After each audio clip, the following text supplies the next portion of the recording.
Мамандықтан да жіберетін қателіктер, мамандықты қалай дұрыс таңдау керек. Барлықтарыңызға сәлем достар, сіздермен бірге қазақ профессор. Бүгін жаңа видеода дәл осы тақырыптар туралы сөз қозғайтын боламыз. Бастаңыз бұрын міндетті түрде арнаны тіркеле кетіңіздер, лайк баса кетіңіздер, комментарий жаза кетіңіздер. Бұл видеоны өзіңізге де, өзгеге де пайдалы болатындай достарыңызға таратып жіберіңіздер. Кеттік, ендеше бастайық. Ең алдымен мамандық таңдауда жіберетін қателіктер. Біріншіден, бұл көбі таңдайтын жерге бару. Қай жер хайп болып жатыр, сол жерге қарай жүгіреді ғой адамдар. Былай айфонды бүкіл алғандықтан солар да айфон алатындай, мысалға деген сияқты ғой. Егер де мысалға мұғалім мен дәрігер деген мамандықты алып тастайтын болса, олар тарихи кәдімгідей әрбір ғасырда қажет мамандықтар. Мысалға біздің ата-аналарымыздың кезінде бүкілі, енді басын көбісі заңгер болғысы келді. Юрист боламын, заңгерлікке жүгіреді, бірақ олардың арасында қаншауы заңгер болып шықты. Бұл жерде табиғи сұрыпталу сияқты ғой, яғни мықтылары шынымен оқығысы келетіндер қалады да, ал ары қарай жай ғана таңдай салғандар бұл жердің бәрібір ұшып кетеді да, басқа бір салаға қарай кетуге мәжбүр болады. Дәл солай бізде қазіргі таңда ең көп таралған мамандық, ең кәдімгідей хайп болып жатқан мамандық бұл IT саласы. Әрине күшті, бірақ қарапайым компьютермен қолдан көрмеген бала, қарапайым компьютерді қосып сөндіре алмайтын бала, ол қалай IT-ға бара алады деген сияқты. Сондықтан да бүкілі қай жерді таңдайды, қай жерде көп ақша беріледі, сол жерге қарай жүгіре берудің қажеті жоқ. Бұл ертең өзіңізге қиын болады. Бұл бірінші қателік. Екінші қателік, бізде ата-ана үшін оқимын деген бар. Ата-ана үшін оқимын, ата-анам мені осындай мамандыққа жіберді, сондықтан да сол салаға барамын деген сияқты. Окей, сен барасың, бірақ сен ақырында міне мектеп аяқтап отырсың, сен өзіңнің мамандық таңдайын деп отырсың. Ерте ме кеш сен өзіңнің өміріне толықтай 100% жауапты болуға тура келеді. Сен балалықтан кәдімгідей ересек адамның кейпіне қарай өтесің.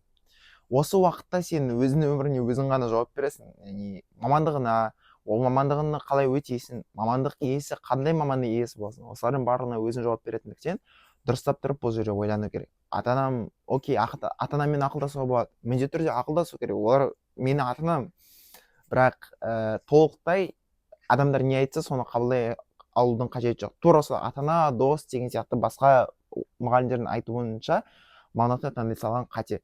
Жүрегіңмен таңдаған дұрыс. Үшіншіден, бізде Қазақстанда ең көп таралған қателік бұл грант үшін оқу.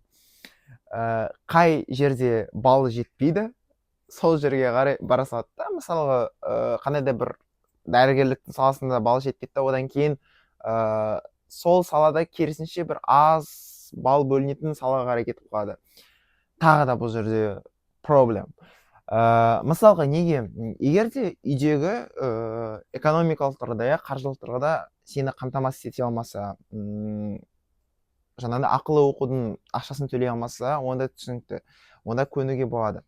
Бірақ та егер де ата-анаң сені қолдаймын деп тұрса, бірақ сен өзіңді тым қатты биік санап, жоқ, мен ата-анамның үмітін ақтау керек, мен не де болса да өзім ақша табу керекпін деп тым көп өзіне жауапкершілік алсаң да бұл жерде қате болады да. Яғни керісінше сен жақсы бір маман иесі болып, өзің таңдаған салаға қарай барып, кейін барып ақтағаның сол әлдеқайда дұрыс болады. Негізінде саналы тұрғыда саналы ой сол болады. Грант үшін қай жерде аз балл бөлінеді, қай жерде көп грант бөлінеді деген сияқты өйтіп жүгіре берудің қажеті жоқ. Ертең өзіңмен өзің қиналып қалатын болсын сол салада. Бұл біздегі қателіктер. Енді мамандық таңдағанда не істеу керек? Біріншіден, бұл сүйікті іске байланысты мамандық таңдаған дұрыс. Мысалға, сенің сүйіктісің баскетболшы дейік, баскетболмен ойнау ұнайды саған. Дәл осы баскетболдың сферасында сен баскетболшының өзі бола аласың, баскетболшыдан тренер бола аласың, баскетбол саласында жұмыс жасайтын дәрігер бола аласың, яғни спортшыларды тексеретін. Сол салада жұмыс жасайтын SMM маман боласың, сол салада жұмыс жасайтын киімнің дизайнері боласың, сол салада жұмыс жасайтын доптарды тігетін адам бола аласың, тігінші дейді ма, тағы не дейді. Яғни бір саланың өзінен, көрдіңіз, бір саланың өзіне қанша мамандықтар шығып тұр да, скаут боласың, тағы да агент бола аласың дегендей.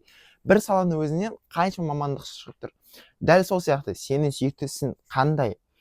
Өнер ма? Онда өнердің саласындағы мамандықтар таңда.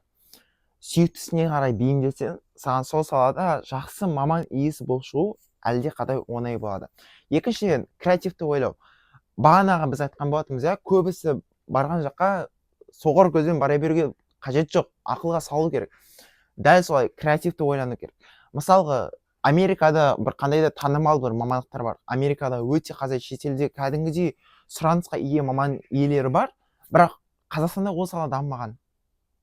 Сен креативті қосып, көзіндегі жалынды ашып, жастық бір максимализмді оятып, мен керісінше осы салада оқып келемін, міндетті түрде Қазақстанда емес, мақұл шетелде оқып келемін. Осы саланы жақсылап тұрып меңгеремін да Қазақстанға алып келіп Қазақстанда дамытамын. Мысалы бізде Қыран Талапбек деген кісі бар ғой, мобилография, Қазақстан мобилография дамымаған кезде мобилографияны үйреніп Қазақстанға алып келіп, қазір өте көптеген жастар мобилограф болып кетті. Міне осылай дамыта аласың, ал Қыран Талапбек болса мобилографияның атасы деп аталып кетті. Осындай бір атақ, даңқ, ақша тағы да басқаға жеткен болатын. Бұл екі. Үшіншіден проферонтологқа жазылу. Яғни проферонтолог деген арнайы маман иесі бар, ол мамандық таңдауға көмектеседі. Сол проферонтологпен ақылдасып, ақшаны аямай, құртып, жақсы бір проферонтолог таңдап, сонымен ақылдасқан дұрыс. Және де төртіншіден бұл практика жасау. Практикамен ғана келеді. Мен қазір өзімнің оқиғамды айтып жүрмін, сол практикамен ғана келген оқиға. Практика болмаса, оны мамандықты 100% таңдау қиынға соғады. Ал енді менің жеке оқиғама келейік. Мен басында менің балалық арманым бұл футболшы болу болатын. Барселонада ойнау арманым болатын, испан тілін меңгердім, ағылшын тілін меңгердім дегендей. Одан кейін мен Испанияда енді оқығым келді, сәйкесінше Испанияда футболшы болғым келгендіктен. Кадис деген қалада бар, ол жерде Foundation деген арнайы бағдарлама, Foundationмен оқуға түсейік деп жоспарлаған болатынбыз. Өнерге қарай, маған ол жерде тек қана мамандықтар ғана қызық болды. Яғни ол мамандық маған не бере алады дегендей.